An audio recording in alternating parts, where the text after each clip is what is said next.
Driving cars. For years, we have heard the hype around autonomous vehicles, but the latest advances in tech have accelerated the timeline, bringing what's next, the future of driverless cars, one step closer to mainstream.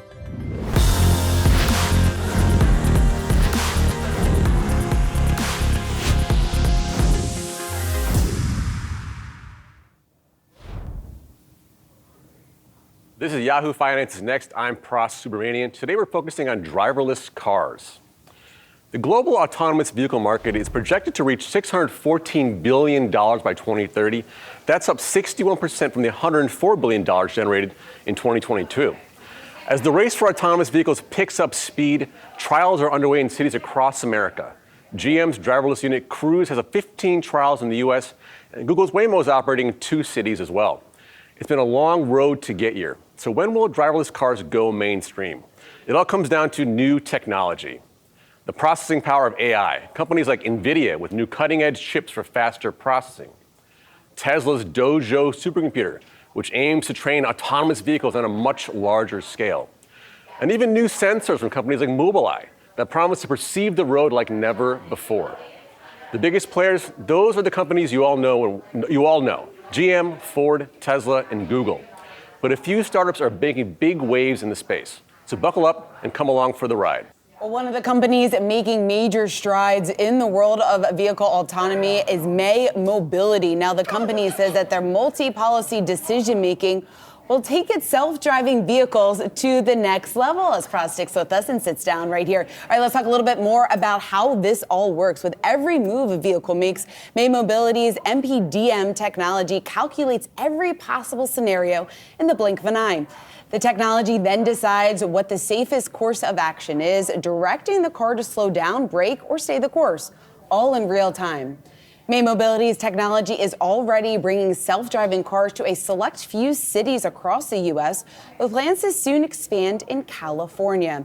May Mobility's co-founder and CEO Edwin Olson joining us now. Pras still here to talk about the latest when it comes to self-driving cars. So Edwin, just walk us through exactly where things stand with May Mobility and how you are changing the game when we talk about autonomous driving.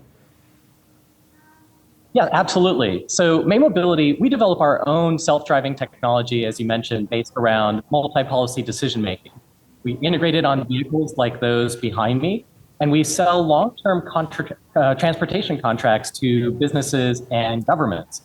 And what this allows us to do is to create a gentle on-ramp for the technology. So we don't have to solve every driving problem on day one, but we can grow our technology bit by bit. And so how close are we to seeing this eventually get to critical mass, or at least where this technology is already being invested in, especially from the efforts of May Mobility, where you're seeing that start to be fast-tracked in different regions? So we're really focused on building the business part of autonomous vehicles, not just building research and development prototypes. So we believe that the first markets will be the ones where the unit economics are the strongest. Those tend to be in municipal and business deployments, where the revenues can be quite high, but you can also control a lot of the costs that would otherwise accrue to the vehicle. So where will this start? It's going to start in cities. It's going to start where buses maybe are underperforming. And you'll see this, it's already started in 4 cities for us, and you'll see many more in the near future. Edwin, this is Pras. Question for you about your technology. How does it differ than what, let's say, Cruise is doing, or maybe even Google's Waymo? Yeah, one of the advantages that we have here is that this is not my first time building autonomous vehicle technology. I've done it 4 times now, which is the nice way of saying that I've gotten it wrong 3 times. And the general approach of trying to go and build a set of edge cases that can catalog everything that might happen to a car, it just doesn't work. You need to have an underlying technology that can allow the vehicle to deal with new situations that the engineers did not think of. And that's exactly what multi-policy decision-making does. It's a simulator on the car. Think of it like an imagination, where we are literally imagining hours of driving every second to figure out what the vehicle should do next. So Edwin, are you guys kind of more focused on, or why are you guys more focused on sort of the fleet operators as opposed to, let's say, individual cars like a GM or Toyota sedan? That's a great question. So, there's really two sides of this. What does the product look like, and what does the go-to-market strategy look like? I think there's been a lot of convergence around what the product looks like. It's probably going to look like a Lyft or an Uber kind of service where you pull out your phone and a car comes to you and takes you to your destination. It's super convenient. Riders love that. But then the go-to-market strategy on the sort of robo-taxi side, the revenues tend to be very low. Whereas for cities struggle to provide really high quality transportation, especially in less population dense areas. But they spend a lot of money on buses. A typical city bus costs $150 an hour to operate. And we can provide better service to those areas with fleets of our vehicles rather than big buses driving around empty. So, Edwin, your technology is already being deployed. How is it being received so far? One of the questions we get a lot is, will people get into an autonomous car? And one of the first things we learned is that if you're solving a real pain point for a rider, adoption's not an issue. So a lot of our riders are otherwise waiting out at a bus stop for a bus that may or may not come. It might be freezing cold outside. If you drive up to them with a warm car that's ready to take them directly to the destination, they love it. They'll jump right in, and adoption has never been an issue. Edwin, how do we avoid some of the pitfalls where we've seen kind of these mass traffic jams because of improper reading or improper sensing of environments? Yeah, it's a real challenge. I think to zoom out, one of the questions I ask myself every day as I'm commuting in is, would the world be a safer place if they were all autonomous vehicles rather than human vehicles? And you see people drifting over their lanes, not paying attention. These are not problems that autonomous cars have. I would take that autonomous future in a heartbeat over what we have today on our roadways. Now, that said, autonomous vehicles are not perfect either, and they're going to have places where they perform well and sometimes places where they are not as smart as humans. I think the key question, though, is, are they doing net good? And I think we are at the point where autonomous vehicles do net good.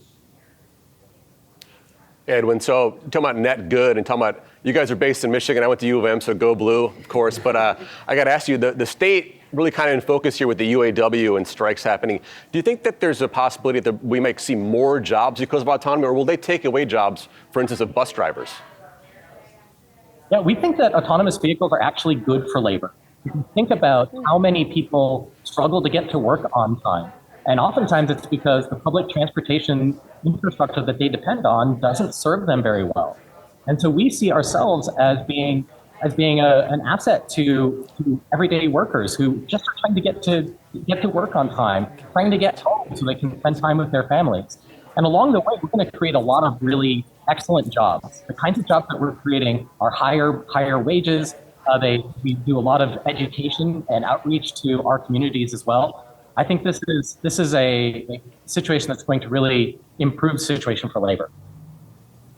Edwin, so I understand you guys are partners or strategic partners, with Toyota. How is that going? What are you guys doing as you work together?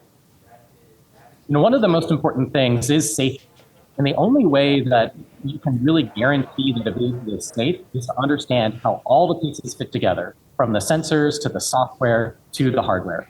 And that requires collaborating with an OEM where you can trade notes and work closely on a day-to-day basis. That's the kind of relationship we have with Toyota. You see the Siennas behind me. These are our workhorse. We also have started development on e-Pallet, which is a really cool, larger battery electric vehicle. And this kind of partnership is critical to delivering a great product. All right, May Mobility co-founder and CEO Edwin Olson, exciting work that you and the team are doing. Can't wait to check back in the future. Come for a ride. Thank you. Oh, we will. We're going to take you up on that. Absolutely. Thanks so much, Edwin. Well, market leader Tesla is working on the next big thing in autonomy, the production of its supercomputer Dojo. The revolutionary system promises to supercharge the deployment and training of autonomous vehicle technology. Pras, what more do we know about the infamous Dojo? So unlike other companies or other automakers, Tesla actually made their own supercomputer, and they originally made one with NVIDIA, and then they decided, we need more power, we need more kind of technology, we need more processing, computing power, we got to make it on our own. So they worked with another chipmaker to make their own supercomputer called Dojo, like you mentioned. And what that thing is going to do is it's going to use Tesla's AI model to train it's autonomous self-driving technology. And basically what it does is you have all these cars, robotaxis all running around cars like your Tesla Model 3, for instance. It's collecting data and sending it to Dojo. Dojo is getting that video data, it's labeling it like, what is this, a car, this is a sign, this is a human being. It then learns how to interact with that person or thing. Then it sends those instructions to your car, or there's another computer there that then learns and trains, it gets more instructions and gets better and better. That's sort of the theory as to how they're going to use supercomputers and AI to sort of make driverless cars work. Now, we're a long way from that actually being a reality where we're in a car with a pod with no pedals, no wheel. But I think that's sort of what Tesla believes is the future for their sort of development of AI, or self-driving. Just to follow up on what you just said there, just in terms of we're far away. I guess how long? For people that aren't closely following this sector, when we're trying to figure out how real this next, or how likely this reality is, what does that timeline look like? You know, a couple of years ago, people thought we would have that right now. And what's happening is the challenges are way more complex than I think programmers and developers and experts believed or thought, because there's just so many things happening on our roads and more bikes, more people, other autonomous cars. So that problem is more complex, I think, than what people thought. And now they're sort of trying to, okay, how do we take a step back?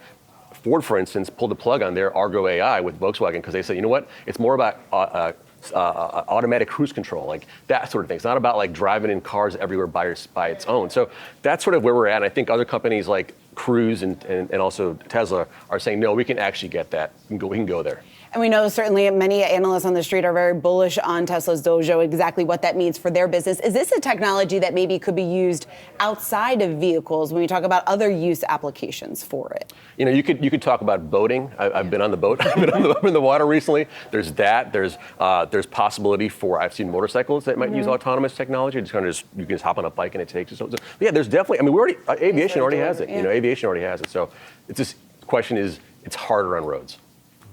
So where should investors look to cash in on the craze? Well, I spoke to Sam Schwartz, founder of Sam Schwartz Consulting and author of the book, No One at the Wheel, Driverless Cars and the Road to the Future, alongside Dan Ives, Wedbush Senior Equity Analyst, about the future of investing in self-driving cars and what some of the biggest hurdles to the industry are at the moment. Take a listen. Yeah, I think one of the biggest roadblocks is convincing the public that they need it. A lot of people may wonder, why do they need autonomous vehicles? They're doing just fine driving. One of the most compelling arguments is the reduction in traffic crashes. And there is a false argument that 94% are due to driver error, when in fact the National Transportation Safety Board says that is not the case. And it's a mistake by the previous administration in using that false statistic. Right now, the average driver would not get into a fatal crash until driving 80 million miles. That's a lot of miles. And if we're talking about in Europe, it's closer to 200 million miles. Can the autonomous vehicle, if the goal of it is to reduce traffic crashes, do better than one fatality every 100 or 200 million miles? It would have to do that. So a big obstacle is the public. The public is also reacting in San Francisco and some other places and not liking to see autonomous vehicles on their streets. There's the environmental issue, the ecological issue, and others that are being raised, and some of them are taking to guerrilla warfare, putting obstacles in the way of autonomous vehicles, putting traffic cones on them. They're yet to be perfected, but there is what I believe to be a big market there, particularly with autonomous transit. And I think that's a sleeping giant, and we may see more of that coming up. Hey, Dan, so sticking with safety here, do you think sort of Tesla, with some of its public perception, some of its issues with accidents at emergency sites with self-driving, are kind of a sticking point too for consumers?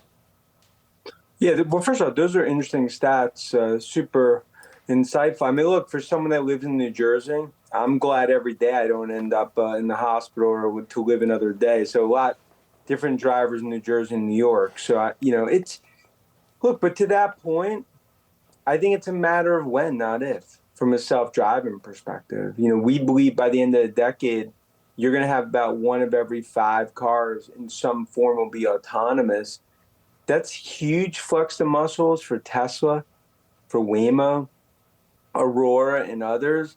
And I think this is all part of the fourth industrial revolution that plays out. Hey, Sam, so what are, in your mind, some of the big companies that play in this space that people should be on the lookout for? Yeah, the big companies, of course, Waymo is probably in the lead at the moment, and GM Cruise is certainly there. As Dan mentioned, Tesla, of course. But one of the problems with a lot of this industry is the lack of sharing of information and data. And so we really don't know enough about how these vehicles are performing. And while I don't disagree that perhaps 1 out of 5 will, by the end of the decade, will have some degree of autonomy, and many of them, in fact, have some degree of autonomy right now with Super Cruise and others, I just think it's going to be a little tougher for the average American to take a vehicle, perhaps without a steering wheel, when in fact it can't do everything that a driver can do.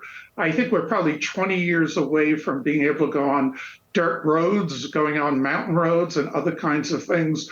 But for everyday driving, I think by the end of the decade, you're going to see quite a few, and 1 out of 5 is a pretty good estimate on the road. Yeah, we have different levels of autonomy here, from things like you said, Super Cruise, to potential of robo-taxis and things like that. So Dan, putting your investor hat on, what do you think are some of the big plays here? Is it the automakers, or is it even like chip makers like NVIDIA and companies like that? Well, I think it's similar to what we've seen with AI. I mean, there's derivative plays from the chip perspective in terms of, when you look at that ecosystem from a self-driving and autonomous and who plays there, that's throughout Asia as well as the US, NVIDIA, and others that are going to be going after this market. But then ultimately, it's really, I think the first derivative, it's going to be the OEMs. I think that's where you look at Tesla. I think ultimately Uber is actually a tangential play, because we believe not just 1 of 5, potentially 2 of every 5 Ubers end of the decade could be self-driving autonomous, basically no driver. And then you're going to look at the commercial side, in terms of some of these commercial plays. And I think Sam brings up GM. I do think that's really important. I think Cruise is a significantly undervalued asset at GM. And for anyone that's done any sort of test drives there in San Francisco, it's eye-popping in terms of that technology. Sam, I want to talk to you about, you mentioned something about big picture mass transit type of autonomy. What did you have in mind there, and maybe are there any companies that are working in that space? Yeah, there are a number of companies that are working in that space, and I think some of the sleeping giants out there could be military companies. Robotics Research has teamed up with Flyer, and they're looking at autonomous buses. Much of Europe at the moment is not accepting autonomous cars, but will accept autonomous transit. So I think that's a big play, particularly in Europe. Beep is a company that takes other technologies and manages a system, an autonomous bus system. They're doing some work in North Carolina and Florida and other places. There's May Mobility and others that are providing shuttle services. So I think there's greater acceptance there. I question to some extent the Cruise model and the Waymo model. After all, Uber and Lyft, it's tough for them to make a profit, and they got rid of their self-driving technologies. At some point, it may be well into the 2030s before we see very profitable autonomous taxis out there, Ubers, Lyfts, and the others.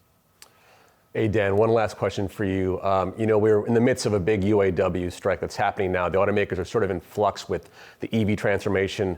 We're also talking about here self-driving. What does the sort of prospect of self-driving technology and changes to cars mean for those auto workers and in large part for the traditional automakers as well?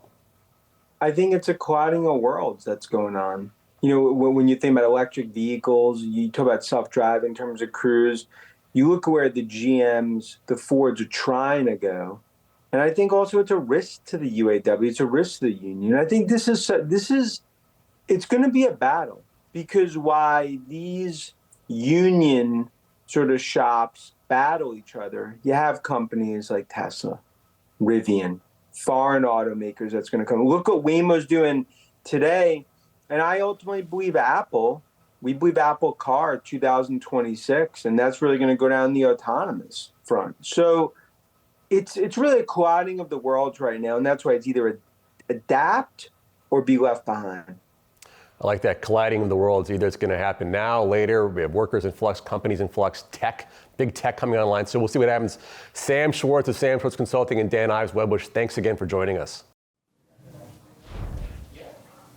So basically, a lot of the investing sort of story is, do companies like Tesla, which is more pure play on of course EVs, but also on autonomous and technology, versus a GM, which has a number of different businesses, but it does have Cruise, is the best play here. I think you also are looking at, like I said, the chip makers like NVIDIA. I think those are sort of your bigger sort of, who am I going to bet on when driverless technology finally comes here?